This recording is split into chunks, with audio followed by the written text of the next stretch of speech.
Call of the Wild, Chapter 4. He who has won to mastership. What I say. I speak true when I say that Buck two devils. This was Francois's speech next morning when he discovered Spitz missing and Buck covered with wounds. He drew him to the fire, and by its light pointed them out.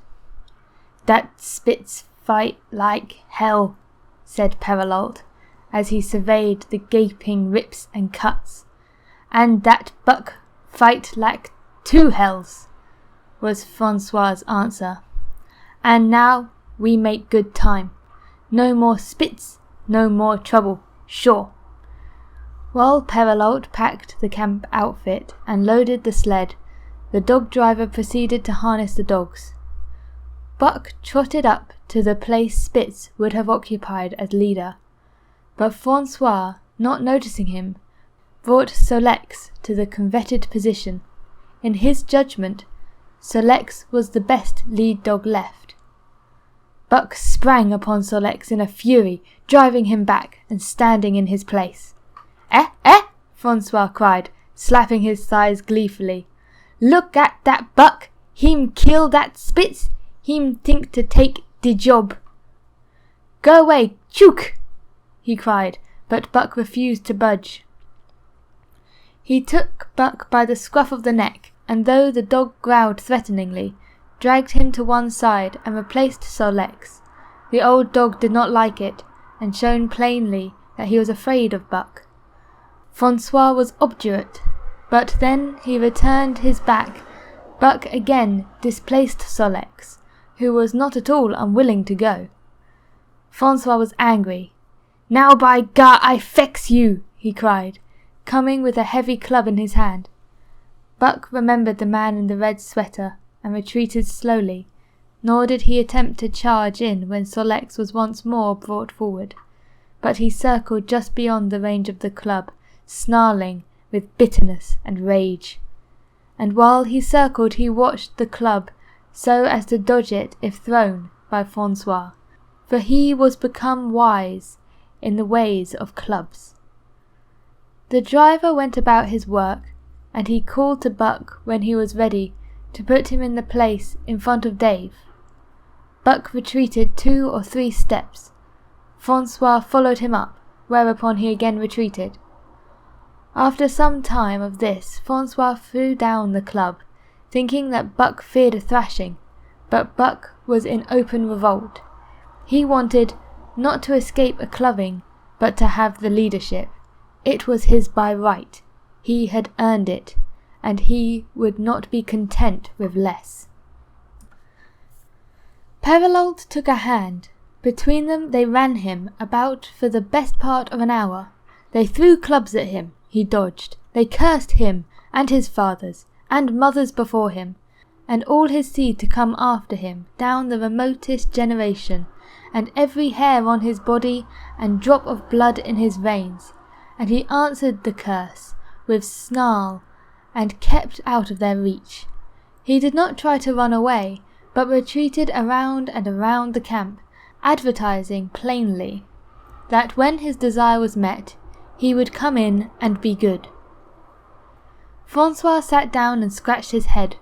Perrault looked at his watch and swore. Time was flying, and they should have been on the trail an hour gone. Francois scratched his head again. He shook it and grinned sheepishly at the courier, who shrugged his shoulders in a sign that they were beaten. Then Francois went to where Solex stood and called to Buck. Buck laughed, as dogs laugh, and kept his distance. Francois unfastened Solex's traces and put him back in his old place. The team stood harnessed to the sled in an unbroken line, ready for the trail. There was no place for Buck, save at the front. Once more Francois called, and once more Buck laughed and kept away. Throw down the club, Perrault commanded. Francois complied, whereupon Buck trotted in, laughing triumphantly, and swung around into position at the head of the team. His traces were fastened, the sled broken out, and with both men running, they dashed out onto the river trail. Highly as the dog driver had revolted Buck with his 2 devils, he found, while the day was yet young, that he had undervalued. At a bound, Buck took up the duties of leadership, and where judgment was required, and quick thinking and quick acting, he showed himself the superior even of Spitz, of whom Francois had never seen an equal. But it was in giving the law and making his mates live up to it that Buck excelled. Dave and Sol-leks did not mind the change in leadership. It was none of their business. Their business was to toil and toil mightily in the traces. So long as they were not interfered with, they did not care what happened. Billy, the good-natured, could lead for all they cared, so long as he kept order. The rest of the team, however, had grown unruly during the last days of Spitz, and their surprise was great now that Buck proceeded to lick them into shape. Pike, who pulled at Buck's heels, and who never put an ounce more of his weight against the breastband than he was compelled to do, was swiftly and repeatedly shaken from loafing, and ere the first day was done he was pulling than he had ever before in his life. The first night camp, Joe, the sour one, was punished roundly, a thing that Spitz had never succeeded in doing. Buck simply smothered him by virtue of superior weight, and cut him up till he ceased snapping and began to whine for mercy. The general tone of the team picked up immediately. It recovered its old-time solidarity, and once more the dogs leapt as one dog in the traces. At the Rink Rapids, 2 native huskies, Teak and Kuna, were added, and the celerity with which Buck broke them in took away Francois's breath. "Niviere such a dog as that Buck," he cried. "No, Niviere. Him worth $1,000. By gar! What do you say, Perrault?" And Perrault nodded. He was ahead of the record then, and gaining day by day. The trail was in excellent condition, well packed and hard, and there was no Newfoundland snow with which to contend. It was not too cold. The temperature dropped to 50 below zero, and remained there the whole trip. The men rode and ran by turn, and the dogs were kept on the jump, with but infrequent stoppages. The 30-mile river was comparatively coated with ice, and they covered in one day going out what had taken them 10 days coming in. In one run they made a 60-mile dash from the foot of Lake Barrage to the White Horse Rapids, across Marsh, Tagish, and Bennett, 70 miles of lakes. They flew so fast that the man whose turn it was to run towed behind the sled at the end of a rope. And on the last night of the second week they topped White Pass and dropped down the sea slope with the lights of Scargay and the shipping at their feet. It was a record run. Each day for 14 days they had averaged 40 miles. For 3 days Perrault and Francois threw chests up and down the main street of Scargay, and were deluged with invitations to drinks, while the team was the constant centre of a worshipful crowd of dog-busters and mushers. Then 3 or 4 western bad men aspired to clean out the town, were riddled like pepper-boxes for their pains, in public interest turned to other idols. Next came official officers. Francois called Buck to him, threw his arms around him, wept over him, and that was the last of Francois and Perrault. Like other men, they passed out of Buck's life for good. A Scotch half-breed took charge of him and his mates, and in company with a dozen other dog teams, he started back over the weary trail to Dawson. It was no light running now, nor record time, but heavy toil each day, with a heavy load behind, for this was the mail train, carrying word from the world to the men who sought gold under the shadow of the pole. Buck did not like it, but he bore up the well to work, taking pride in it after the manner of Dave and Sol-leks, and seeing that his mates, whether they prided in it or not, did their fair share. It was a monumentous life, operating with machine-like regularity. One day was very like another. At a certain time each morning the cooks turned out, fires were built, and breakfast was eaten. Then, while some broke camp, others harnessed the dogs, and they were under way an hour or so before the darkness fell, which gave warning of dawn. At night camp was made. Some pitched the flies, others cut firewood and pine boughs for the beds, and still others carried water or ice for the cooks. Also the dogs were fed. To them this was the one feature of the day, though it was good to loaf around, after the fish was eaten, for an hour or so with the other dogs, of which there were 50 and odd. There were fierce fighters among them, but 3 battles with the fiercest brought Buck to mastery, so that he bristled and showed his teeth. They got out of the way. Best of all, perhaps, he loved to lie near the fire, hind legs crouched under him, 4 legs stretched out in front, head raised, and eyes blinking dreamily at the flames. Sometimes he thought of Judge Miller's big house in the sun-kissed Santa Clara Valley, and of the cement swimming tank, and Yazabel, the Mexican hairless, and Toots, the Japanese pug. But oftener he remembered the man in the red sweater, the death of Curly, the great fight with Spitz, and the good things he had eaten or would like to eat. He was not homesick. The sunland was very dim and distant, and such memories had no power over him. Far more potent were the memories of his hereditary, that gave things he had never seen before a seeming familiarity. The instincts, which were but the memories of his ancestors, became habits, which had lapsed in later days, and still later in him, quickened and became alive again.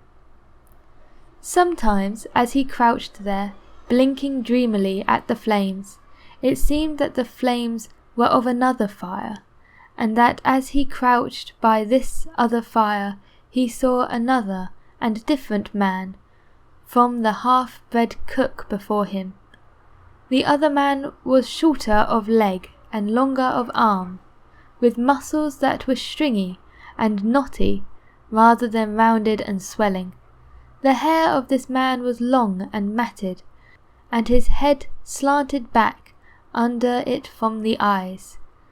He uttered strange sounds, and seemed very much afraid of the darkness, into which he peered continually, clutching in his hand, which hung midway between knee and foot, a stick with a heavy stone made fast to the end.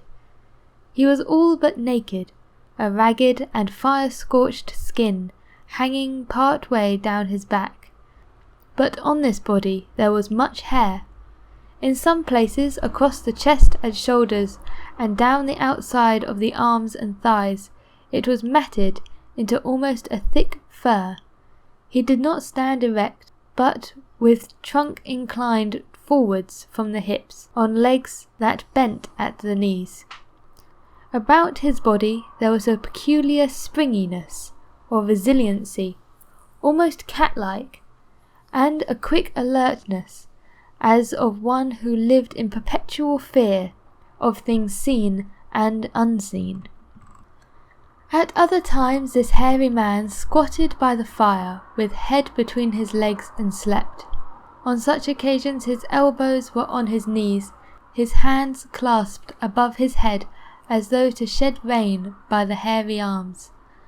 And beyond that fire, in the circling darkness, Buck could see many gleaming coals, 2 by 2, always 2 by 2, which he knew would be the eyes of great beasts of prey, and he could hear the crashing of their bodies through the undergrowth, and the noises they made in the night.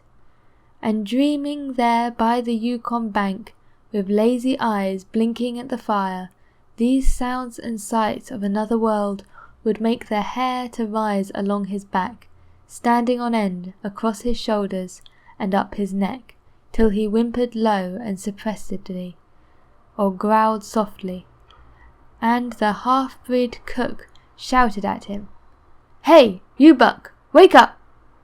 Whereupon the other world would vanish, and the real world would come to his eyes, and he would get up and yawn and stretch as though he had been asleep. It was a hard trip, with the mail behind them, and the heavy work wore them down.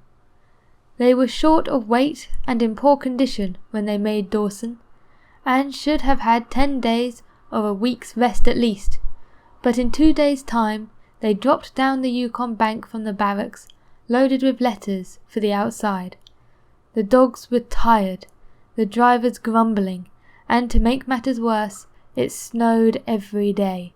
This meant a soft trail, greater friction on the runners, and heavier pulling for the dogs.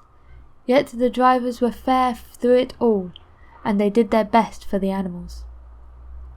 Each night the dogs were attended to first. They ate before the drivers ate, and no man sought his sleeping robe until he had seen to the feet of the dogs he drove. Still their strength went down. Since the beginning of the winter they had travelled 1,800 miles, dragging sleds the whole weary distance, and 1,800 miles will tell upon a life of the toughest. Buck stood it, keeping his mates up to their work and maintaining discipline, though he too was very tired. Billy cried and whimpered regularly in his sleep each night. Joe was sourer than ever, and Sol-leks was unapproachable, blind side or other side. But it was Dave who suffered most of all. Something had gone wrong with him. He became more morose and irritable, and when camp was pitched, at once made his nest where his driver fed him. Once out of the harness and down, he did not get on his feet again till harness up time in the morning. Sometimes in the traces, when jerked by a sudden stoppage of the sled, or by straining to start it, he would cry out with pain. The driver examined him, but could find nothing. All the drivers became interested in his case. They talked it over at mealtime, and over their last pipes before going to bed, and one night they held a consultation. He was brought from his nest to the fire, and was pressed and prodded till he cried out many times. Something was wrong inside, but they could locate no broken bones, could not make it out. By the time Cassia Bar was reached, he was so weak that he was falling repeatedly in the traces. The Scotch half-breed called a halt and took him out of the team, making the next dog, Sol-leks, fast to the sled. His intention was to rest Dave, letting him run free behind the sled. Sick as he was, Dave resented being taken out, grunting and growling while the chases were unfastened, and whimpering broken-heartedly when he saw Sol-leks in the position he had held and served for so long. For the pride of the trace and trail was his, and, sick unto death, he could not bear that another dog should do his work. When the sled started, he floundered in the soft snow alongside the beaten trail, attacking Sol-leks with his teeth, rushing against him and trying to thrust him off into the snow on the other side, striving to leap inside his traces and get between him and the sled, and all the while whining and yelping and crying with grief and pain. The half-bred tried to drive him away with the whip, but he paid no heed to the stinging lash, and the man had not the heart to strike harder. Dave refused to run quietly on the trail behind the sled, where the going was easy, but continued to flounder alongside the softer snow, where the going was most difficult, till exhausted. Then he fell, and lay where he fell, howling laboriously as the long train of sleds churned by. With the last remnant of his strength he managed to stagger along behind until the train made another stop, when he floundered past the sleds to his own, where he stood alongside Sol-leks. His driver lingered a moment to get a light for his pipe from the man behind. Then he turned and started his dogs. They swung out on the trail with remarkable lack of exertion, turning their heads uneasily, and stopped in surprise. The driver was surprised too. The sled had not moved. He called his comrades to witness the sight. Dave had bitten through both of Sol-leks's traces, and was standing directly in front of the sled in his proper place. He pleaded with his eyes to remain there. The driver was perplexed. His comrades talked of how a dog could break its heart through being denied the work that killed it, and recalled instances they had known where dogs too old for the toil or injured had died because they were cut out of the traces. Also, they held it a mercy, since Dave was to die anyway, that he should die in the traces, heart easy and content.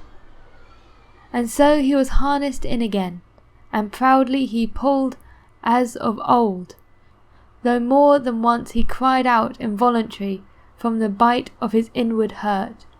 Several times he fell down and was dragged in the traces, and once the sled ran on top of him so that he limped thereafter in one of his hind legs. But he held out till the camp was reached, when his driver made a place for him by the fire. Morning found him too weak to travel. At harness-up time he tried to crawl to his driver. By convulsive efforts he got to his feet, staggered, and fell. Then he wormed his way forward slowly towards where the harness were being put on his mates.